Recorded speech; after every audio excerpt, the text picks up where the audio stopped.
இந்த நியூஸ் சேனல்கள்லாம் என்ன நினச்சிட்டு இருக்காங்க மனசில்? உங்களுக்கு கண்டென்ட் பரபரப்பாக லைக்கு கமெண்ட்டு வியூஸு ஷேர் காண்டி எப்படி தான் டைட்டில் வைப்பீங்க? சூப்பராக எடுக்கீங்கப்பா. இருக்க பிள்ளைகளை கெடுத்து நாசமாக்கி குட்டிச்சவரை ஆக்குறதுல உங்களமே முடியாது. சும்மாவே பிள்ளைகள் ஒரு வேலையும் செய்ய மாட்டேங்குது.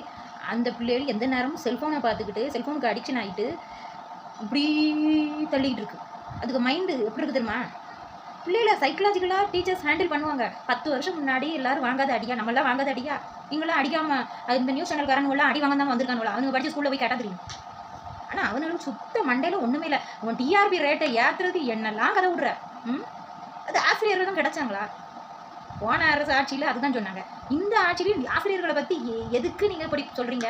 இன்றைக்கி வாதியாரை அடிக்கக்கூடாது, வாதியார் பிள்ளையை வேலை வாங்கக்கூடாது, தூத்து போட சொல்லக்கூடாது, குப்பையில் இல்லாக்கூடாது, ஒரு வேலை உங்கள் பிள்ளைகளை செய்யக்கூடாதுன்னா நாளைக்கு அவன் குற்றவாளியாக நின்று சிறுவர் சீர்திருத்த பள்ளியில் தான் சேர்க்குற மாதிரி வரும். அடுத்து போலீஸ் அடி லத்தி அடி வாங்கினா தெரியும், வேறு லெவலில் இருக்கும். சரியா? உங்கள் பிள்ளைகள் நீங்களே நாசமாக்குறீங்க. பெற்றவங்க பிள்ளைகளை வளர்க்குறேன்னு பொத்தி வளர்த்து ஸ்பூன் ஃபீடிங்காக வளர்க்குறீங்க. தங்க ஊசினா கண்ணில் எடுத்து குத்த முடியாது. சரியா? ஒரு திருக்குறள் இருக்குது, எப்பொருள் யார் வாய் கேட்பினும் அப்பொருள் மெய்ப்பொருள் காண்பதறிவு. அவன் ஏன் கண்டென்ட் போடுறான், எதுக்காக வீடியோ எடுத்து போடுறான்? அவனுக்கு கண்டென்ட் கிடைக்கல. எவனை பற்றியாவது பேசி கண்டென்ட் போடுறது தானே, பொழப்பு போடுறது தானே நியூஸ் சேனலுக்கு சொல்கிற வேலை. இப்போ இந்த மனங்கிட்ட பொழப்பு தேவையா அவனுக்கு? எச்ச மீடியான்னு சொல்கிறது தப்பே கிடையாது.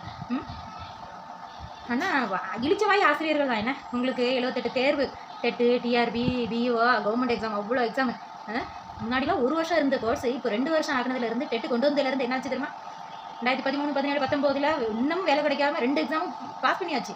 நியமன தேர்வுன்னு அதுலேயும் பாஸ் பண்ணிட்டு உட்காந்துருக்காங்க வீட்டில். முக்கால்வாசி டீச்சர் ட்ரைனிங் படித்தவங்க வீட்டில் உட்காந்துருக்காங்க.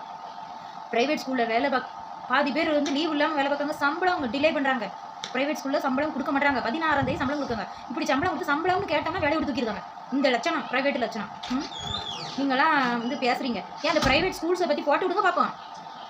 எந்தெந்த ஸ்கூல் முறையாக அனுமதி இல்லாமல் இயங்குது, எத்தனை பிள்ளைகளோட அதாவது ஸ்ட்ரென்த் எவ்வளோ இருக்குது, ஒவ்வொரு கிளாஸ்லையும் ஒவ்வொரு ஸ்டாண்டர்ட்லையும் எவ்வளோ இருக்குது, போய் அதை முதல்ல செக் பண்ணுங்கள். என்னமோ மாற்றத்தை கொண்டு வருவேன்னு சொன்னீங்களா? ஒவ்வொரு ப்ரைவேட் ஸ்கூலாக பார்த்து அது முறையாக அனுமதி வாங்கி இயங்குதா, அந்த ரெக்கார்ட்ஸ் எல்லாம் சரியாக இருக்கா, போய் செக் பண்ணுங்கள்.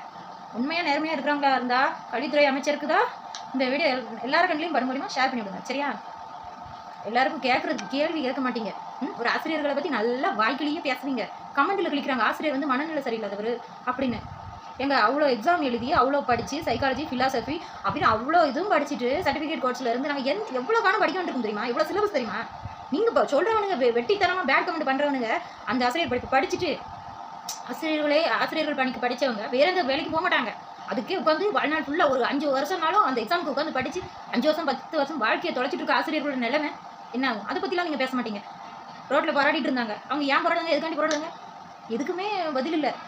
இப்போ டிஎன்பிசியில் கூட வேகன்சி கம்மியாக இருக்கிறத சொல்கிறாங்க. ஆஸ்பிரன்ஸை பற்றியும் கவலை இல்லை, வாத்தியார்களை பற்றியும் கவலை இல்லை. அதாவது நாங்கள் படுற கஷ்டத்தை நீங்கள் சொல்ல மாட்டீங்க.